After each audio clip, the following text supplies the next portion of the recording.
Hello, so I'm Eva Bond, your speaking coach, and I'm going to read and explain a little bit about what Susana Gonzalez, the counselor, coach, and author, who specializes in highly sensitive people and helps them succeed in their romantic relationships.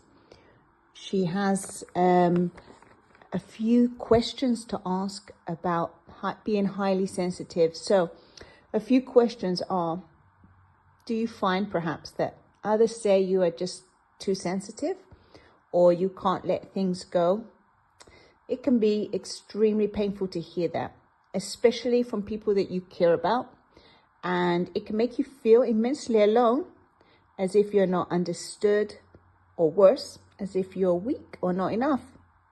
Another question, have you been told that you're too sensitive, too emotional, or too weird? That you perceive too many details and that you seem to understand others so well, but you can get stressed out by things whilst other people seem to be fine with them? Do you worry and tend to bring other people's problems home with you and you just can't forget them until they're resolved?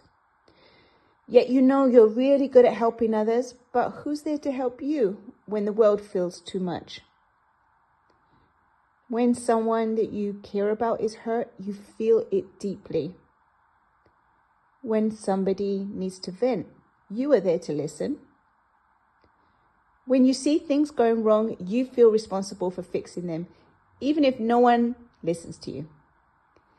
You know you can't do everything.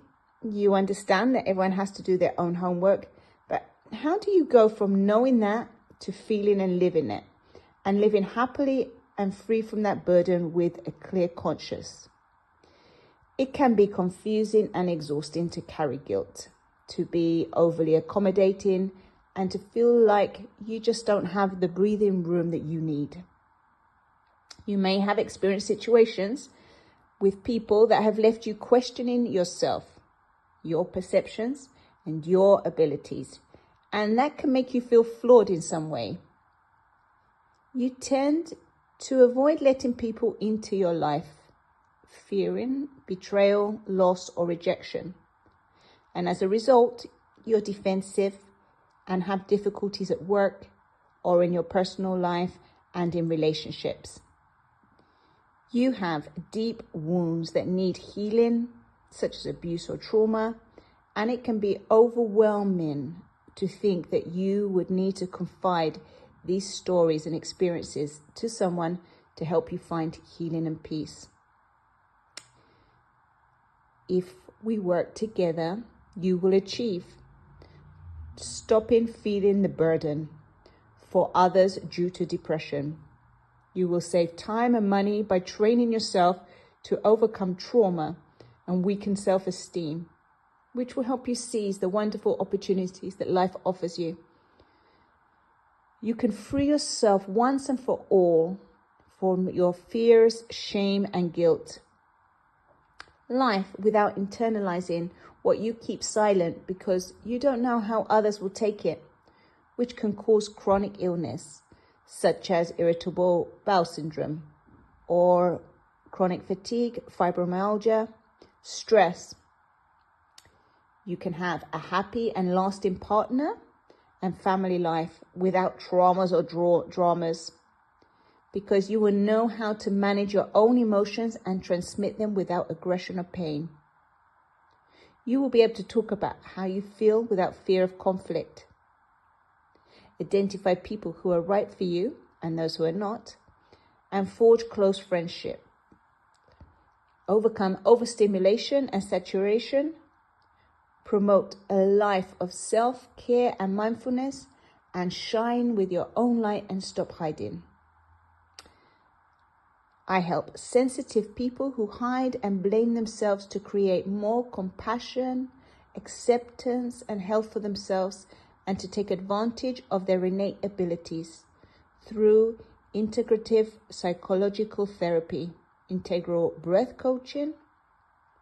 So, if you want to work with Susana, write her an email. Let's talk about being a highly sensitive person. It's not a bad thing. It simply means that you tend to process emotions and experiences more deeply. You are very aware of your surroundings and have a great gift for picking up on subtle cues in your environment that others may not notice.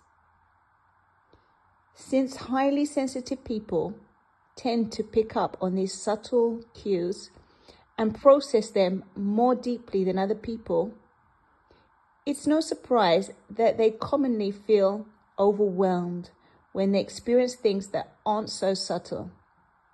Things like loud noises, drastic temperature changes, crowds, or emotionally charged situations can create distress in HSPs because the system is overstimulated. Highly sensitive people have a harder time recovering after experiences involving betrayal, loss, or rejection. So, understanding the highly sensitive person. Keep in mind that being a HSP is simply a way of being in the world. Many people who identify as HSP may have had experiences in their lives of other people telling them that they are too sensitive or that they can't let things go. These can be painful things to hear, especially from the people you care about, and they make you feel like you are not understood, or worse, like you're weak or incapable. There is nothing wrong with having high sensitivity. Sensitivity is an advantage in many situations and for many purposes,